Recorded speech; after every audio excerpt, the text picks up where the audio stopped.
अलाउद्दीन खिलजी।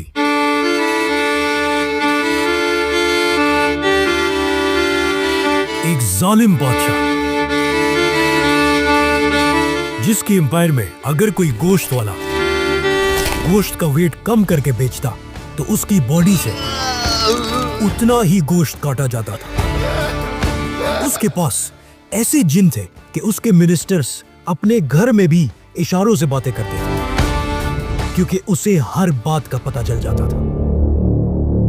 उसके जहन पे सिर्फ एक चीज सवार थी कि मैं इस दुनिया का सबसे पावरफुल इंसान हूं और मेरी इजाजत के बगैर इस एम्पायर में एक पत्ता भी ना हिल सके। इसी पावर को पाने के लिए उसने अपने ही चाचा जिसके हाथों में वो पला बड़ा था उसे मार दिया और खुद इंडिया का सबसे पावरफुल बादशाह बन गया।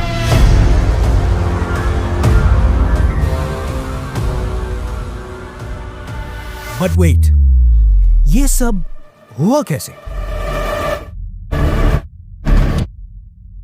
इंडिया पर एक मुसलमान बादशाह मोहम्मद गौरी की नजर थी और वो किसी तरह भी इंडिया को फतह करना चाहता था। तो उसने इंडिया पर हमले शुरू किए और फाइनली उसने इंडिया को फतह कर लिया और यहां से इंडिया पर पहली बार मुसलमानों की हुकूमत स्टार्ट हुई और अगले 700 साल तक मुसलमानों ने इंडिया पे हुकूमत की। गौरी तो वापस चला गया लेकिन उसने अपने एक गुलाम जनरल को इंडिया का गवर्नर बना दिया। लेकिन जैसे ही गौरी फौत हो गया तो इसी गवर्नर ने इस एम्पायर को तोड़ दिया और इंडिया की पहली मुसलमान हुकूमत को स्टार्ट किया जिसका नाम था ममलूक सल्तनत। इस एम्पायर का सबसे बड़ा चैलेंज मंगोल था और नए लीडर ने मंगोल के डर से फौज को बढ़ाना शुरू किया।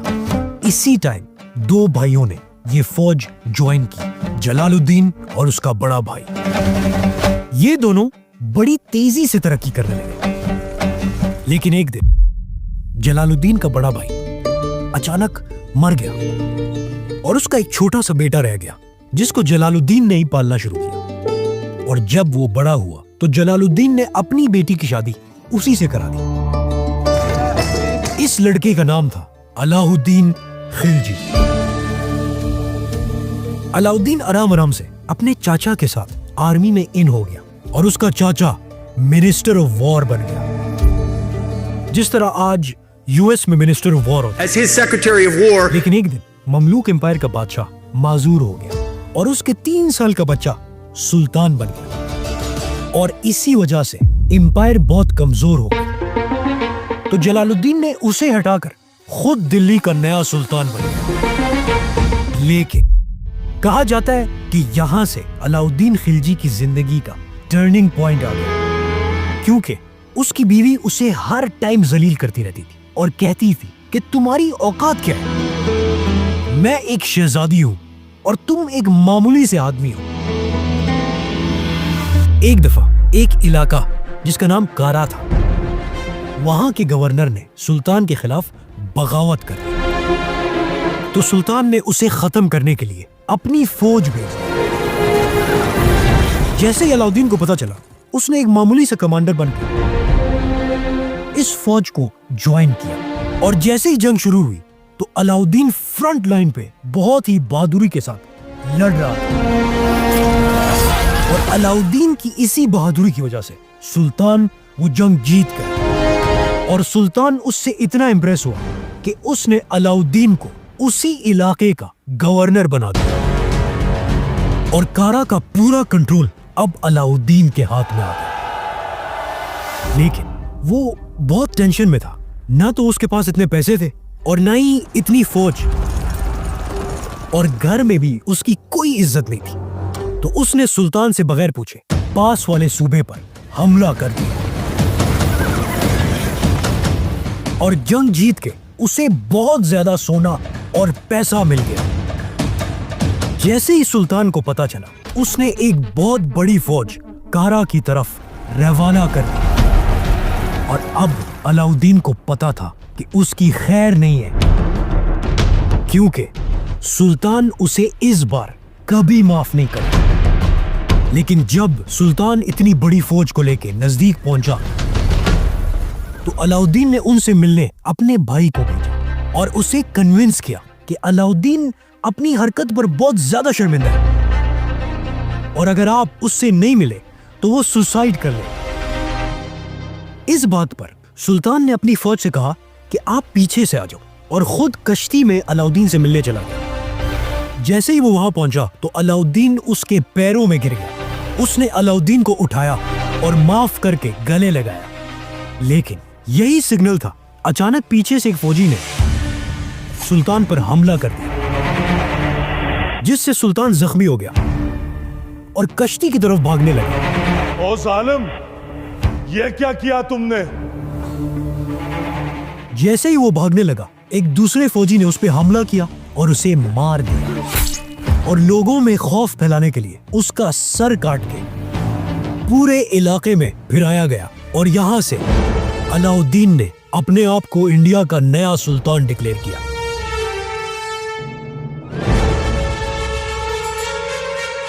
लेकिन दिल्ली पर कब्जा अब भी बहुत ही मुश्किल काम था, क्योंकि वहां के लोगों ने अलाउद्दीन को सुल्तान मानने से इनकार कर दिया था। तो अलाउद्दीन ने एक प्लान बना के दिल्ली की तरफ रवाना हुआ और रास्ते में हर इलाके में उसने ऐलान करवाया कि जो भी मेरी फौज में शामिल होगा उसे पूरे साल की एडवांस सैलरी मिलेगी। इसी वजह से फौज इतनी बड़ी हुई कि जब वो दिल्ली पहुंचा तो उसकी फौज 1 लाख से भी ज्यादा थी। और लोगों के दिलों को जीतने के लिए उसने बड़े बड़े तोप सोने से भर दिए और दिल्ली की तरफ फायर करना शुरू कर दिया।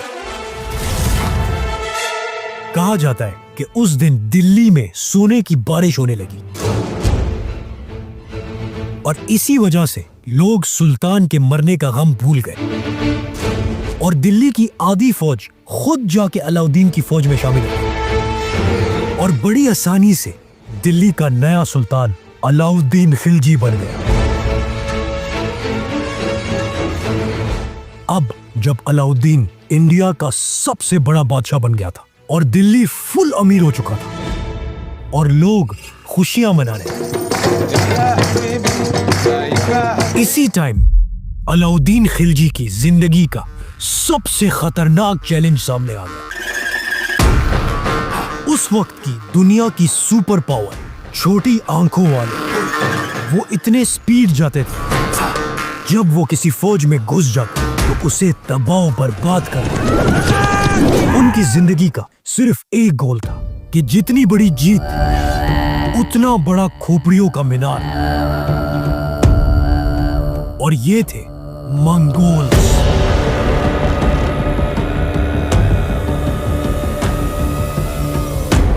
तकरीबन आधी दुनिया पे हुकूमत करने वाले मंगोल्स की नजर अचानक इंडिया पर पड़ी और इंडिया को इस वक्त सिर्फ एक बादशाह ही बचा सकता था, जिसका नाम था अलाउद्दीन खिलजी। तो उसने इंडिया की तारीख की सबसे पहली स्टैंडिंग आर्मी बनाई और इस आर्मी को स्ट्रॉन्ग बनाने के लिए उसने कैश सैलरी स्टार्ट की। हर फौजी की सिलेक्शन मेरिट से होती थी और करप्शन खत्म करने के लिए उसने एक नया सिस्टम बनाया कि हर फौजी का फेस डिस्क्रिप्शन लिखा जाता था और घोड़ों पर मार्क लगाया जाता था, जैसे आज गाड़ियों पर नंबर प्लेट्स हैं। और इस आर्मी को बेस्ट वेपन्स और सही ट्रेन किया जाता है। इस नए सिस्टम की वजह से कहा जाता है कि इस फौज को 5 लाख फौजियों ने ज्वाइन किया। अब जब अलाउद्दीन एक नया सिस्टम बना रहा था, इसी टाइम उसको खबर मिली कि एक बहुत बड़ी मंगोल फौज दिल्ली की तरफ फुल स्पीड आ रही है। तो अलाउद्दीन ने भी तैयारी शुरू कर ली और ये दोनों फौजें एक दूसरे के सामने आ गए। अलाउद्दीन ने अपनी फौज को 3 हिस्सों में डिवाइड किया। दरमियान में वो खुद खड़ा हुआ। एक तरफ उसने अपने सबसे वफादार जनरल जफर खान को खड़ा किया